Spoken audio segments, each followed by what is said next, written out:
సంబరాలు అంగరంగ వైభవంగా జరగడానికి వరంగల్ ఎప్పుడూ వేదిక అవుతుంది. వరంగల్ అంటేనే ఒక సంస్కృతి సాంప్రదాయాలకు కూడా ప్రతీకగా నిలుస్తుంది. ఇట్లాంటి పండుగలు ఎక్కడికైనా వెళ్ళి చూడాలంటే అది వరంగల్తో సాధ్యం.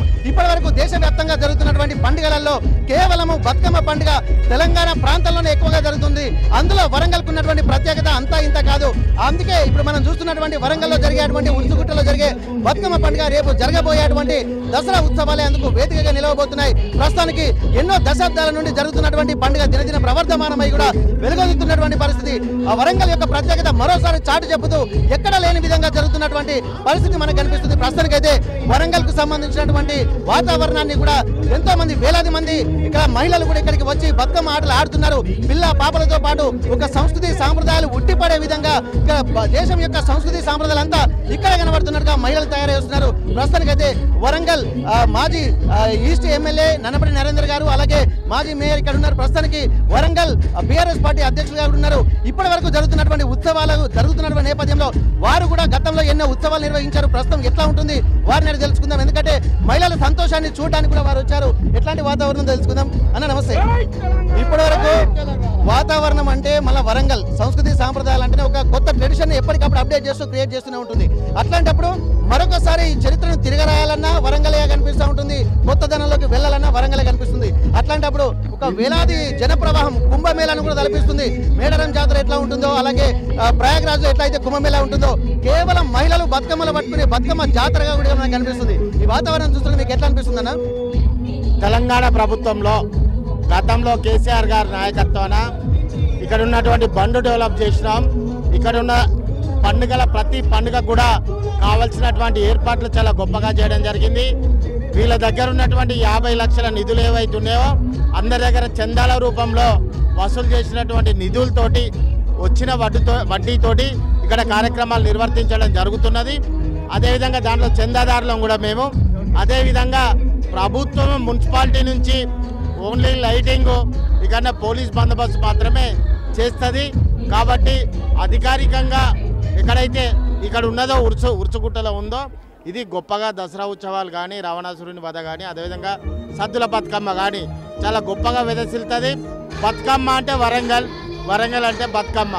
ఇది తెలంగాణ మొత్తంలో ఎక్కడ పోయినా ఇంత గొప్పగా బతుకమ్మ ఇక్కడ కూడా ఆడరు. ఎందుకంటే ఇక్కడ మహిళలు పుట్టుకతోటే బతుకమ్మ నేర్పినటువంటి ప్రాంతం ఇది. అందుకే ఇక్కడ ఒక పెద్దవిడ కూడా అంటుంది 100 ఏళ్ల క్రితం ఇక్కడ మేము బతుకమ్మ ఆడుకునేదని చెప్తున్నది. ఖచ్చితంగా ఈ ప్రాంతాన్ని అభివృద్ధి చేసుకున్నాం. ఖచ్చితంగా ఈ ప్రాంతాన్ని ఇంకా గొప్పగా అభివృద్ధి చేస్తాం. ఇవాళ రేపు ఇటువంటి ఆర్గనైజేషన్స్ ఉంటాయి పోతాయి కానీ బతుకమ్మ ఎల్లకాలం ఉంటుంది, రావణుని సదా ఎల్లకాలం ఉంటుంది. ఖచ్చితంగా మేము ఒకటే చెప్తున్నాం, మా ప్రభుత్వంలో ప్రతి దగ్గర కూడా ఎలక్షన్ కోడ్ వస్తే కూడా 9 లక్షల రూపాయలు ఈ కమిటీకి ఇచ్చి మేము ఇక్కడ ఉత్సవాలను ఏర్పాటు చేయడం జరిగింది వ్యక్తిగతంగా. అట్లా 7 రావణాసురుల దగ్గర 7 బతుకమ్మల దగ్గర వ్యక్తిగతంగా కూడా 1 కోటి రూపాయలు ఏర్పాటు చేయడం జరిగింది.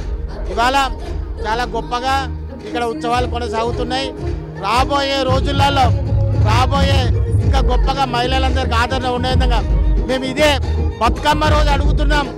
మహిళలకు 2500 ఇస్తారన్నారు, ఎక్కడ పోయింది? మహిళలకు తులం బంగారం ఇస్తారనేది ఎక్కడ పోయింది? మహిళలకు స్కూటీ ఇస్తారనేది ఎక్కడ పోయింది? 4000 ఇస్తారనేది ఎక్కడ పోయింది? ఇలా బతుకమ్మ సాక్షిగా ఇలా కాంగ్రెస్ ప్రభుత్వాన్ని నిలదీస్తున్నాం. మీరు ఏది కూడా చేయలేరు, కట్టడి బట్టి కూడా పోయలేని పరిస్థితిలో మీరు ఉన్నారు. కాబట్టి మీరు బతుకమ్మ చీరలు ఇస్తారని కూడా మహిళలను అవమానపరిచిల్లు. ఎప్పటికైనా కూడా బీఆర్ఎస్ అంటే బీఆర్ఎస్, కేసీఆర్ అంటే కేసీఆర్. జై తెలంగాణ. బీఆర్ఎస్ అంటే గత ప్రభుత్వ హయాంలో ఉన్నటువంటి బతుకమ్మ పండుగలకు ఇప్పుడు జరుగుతున్నటువంటి బతుకమ్మ పండుగలకు ఏం తేడా కనిపిస్తుంది మీకు? 2 చెప్తాను నేను. గత ప్రభుత్వంలో బతుకమ్మలకు చేతి నిండా మహిళలకు డబ్బులు ఉండే, ఉపాధి ఉండే, సంతోషం ఉండే, అన్ని రకాలు కూడా హ్యాపీ ఉండే. ఇప్పుడు ఉపాధి లేదు, చేతిలో డబ్బులు లేవు, తమ యొక్క సాంప్రదాయాన్ని పడగొట్టదని ఈరోజు ఆడుతున్నారు. ఏ మహిళను నువ్వు టచ్ చేసినా ఇదే మాట చెప్తారు, ఏ మహిళను టచ్ చేసినా ఇదే మాట చెప్తారు. మనీ రొటేషన్ అనేది దెబ్బతింది, ఉపాధి పోయింది, ఎవరి దగ్గర డబ్బులు లేవు, మనీ సర్క్యులేషన్ అనేది లేదు.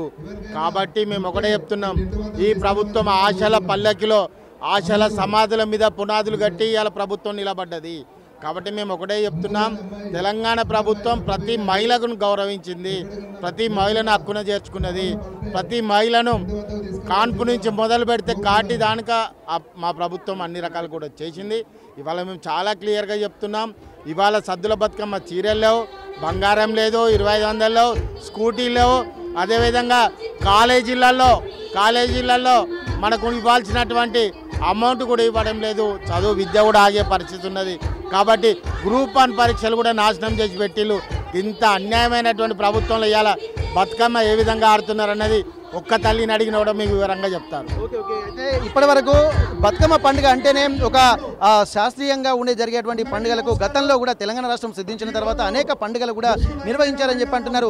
ప్రతి ఒక్క సమస్యలను దృష్టిలో పెట్టుకొని తెలంగాణ యొక్క ప్రాంత అభివృద్ధే కాకుండా వాటి యొక్క సంస్కృతి సాంప్రదాయాలను కూడా పునరుజ్జీవింపజేసే విధంగా గతంలో ప్రణాళికలు జరిగినాయి. ఆ ప్రణాళికలలో భాగంగానే ఈసారి జరిగేటువంటి ఉత్సవాలు కూడా ఆ మార్పులో భాగంగానే జరుగుతున్నాయని చెప్పి అంటున్నారు. ఇప్పటి వరకు ఇట్లాంటి ఉత్సాహపూరితమైనటువంటి వాతావరణము ఎక్కడైనా ఉందా అంటే దేశంలో అది కేవలం తెలంగాణ ప్రాంతంలో అంటే మళ్ళీ వరంగల్ అంటున్నారు. వరంగల్లో జరిగేటువంటి ఉత్సవాలకు ఎప్పుడు చూసినా ఒక ప్రత్యేకత ఉంటుంది. వరంగల్లోనే ఇక్కడ చెప్తున్నారు మాజీ ఎమ్మెల్యే గారు, ఇక్కడ బతుకమ్మ జీవితాన్ని నేర్పించింది అంటే బతుకమ్మ పండుగ యొక్క ప్రాశస్త్యాన్ని నేర్పించింది వరంగల్ ప్రాంతం. కాబట్టి ఎప్పుడు వరంగల్ పండుగలో బతుకమ్మ అంటే ఒక ప్రత్యేకతనే ఉంటుందన్నటువంటి ఒక ధీమా వ్యక్తం చేస్తున్నారు. ఇప్పటి వరకు ఇట్లాంటి వాతావరణాన్ని కూడా ఎక్కడ చూడలేమని చెప్పి చాలా వరకు చెప్తున్నారు. ఇక్కడ ఉత్తర తెలంగాణకు వెళ్తే అటు మైసూరు దక్షిణ భారతదేశంలోకి వచ్చిన తర్వాత ఇక్కడ వరంగల్ అనేది ప్రత్యేకంగా కనిపిస్తుంది. కాబట్టి ఏది ఏమైనప్పటికీ కూడా ఇట్లాంటి ఉత్సవాలు పార్టిసిపేట్ చేయడమే కాదు, ఆ నిర్వహణ కూడా చాలా అద్భుతమైనటువంటి వాతావరణము. గతంలోకి ఈసారికి దినదిన ప్రవర్తమానంగా వెళ్లే విధంగా ప్రభుత్వాలు కృషి చేయాలి. కానీ కొన్ని ఇచ్చినటువంటి హామీల్ని నెరవేర్స్తే ఇంకా బాగుంటుందన్నటువంటి ఒక ఆలోచనలు కూడా ఇక్కడ మాజీ ఎమ్మెల్యేలు అలాగే బీఆర్ఎస్ పార్టీ నాయకులు కూడా చెప్తున్నటువంటి పరిస్థితి. అసలైన తొలి వెలుగు. ఫాలో వాట్సాప్ @తొలి వెలుగు official.